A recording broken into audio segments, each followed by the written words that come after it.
Ken, I know that commodity prices right now must be top of mind for you as the head of General Mills. Where are you projecting that they will go, if you can even do that? Well, I'm not going to do that because our fiscal year doesn't end for 6 months and there's so much volatility. What I will tell you, though, is that this past year they've been the highest that I've seen in 32 years at General Mills. We had we're going to have between 10 and 11% inflation, so very high. The trend of the last decade has been mid-single-digit inflation, and that is in comparison to the 80s and the 90s when very benign, very little inflation. So we're in an era of higher inflation. We're pretty confident it will be substantially less next year, but I'm not exactly sure what they'll be. But we think they're coming down. But long term, we think mid-single digit, and so you got to be good at absorbing that. You got to be good at productivity. And I know you have to at some point, and you do pass it down to the consumer. But where's that limit? Where the consumer is raising their hand, saying, "I won't pay anymore." Have we hit that? We haven't hit that limit, not at all. I mean, consumers need to buy our products. They're compared to everything else that's out there, we keep them affordably priced. We absorb as much of the inflation as we can. Mm-hmm. We minimize the price increases. That's really an important thing for us.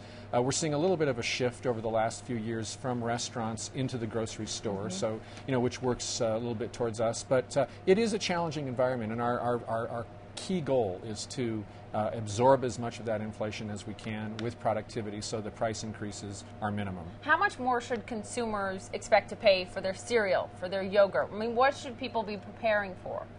Well, I think that going forward, I don't want to talk about, what kind of pricing we might have to take. But what I will say is that we expect the commodity environment to moderate as we go forward.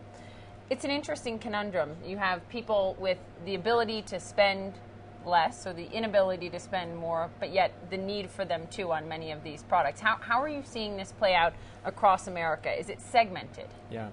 Well, it is somewhat segmented, but generally what we see is a consumer who's planning more for the shopping trip, really thinking about what do I need and what brands do I want to buy. We see coupon usage increasing. We see harder thinking about the meal and how do I stretch the food that I have and leftovers and this sort of thing. So it's definitely still a very cautious, value-seeking consumer who's looking to get the best value.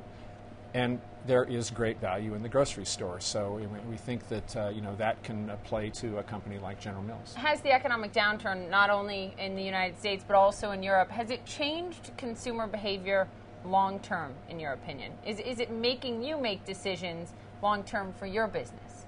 Yeah, well, we have very much changed our strategies because we think that this inflation is going to continue. Right. The reason it's going to continue is because of globalization. We know there's 7 billion people today living on this world. It'll be 9 billion 25 years from now.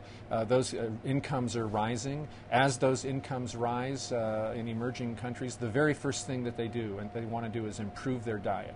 And so we know that the demand for all of the grains and the food, the basic components, the demand is going to be there, the inflation is going to be there. So General Mills has to become very, very good at managing through that, becoming more productive.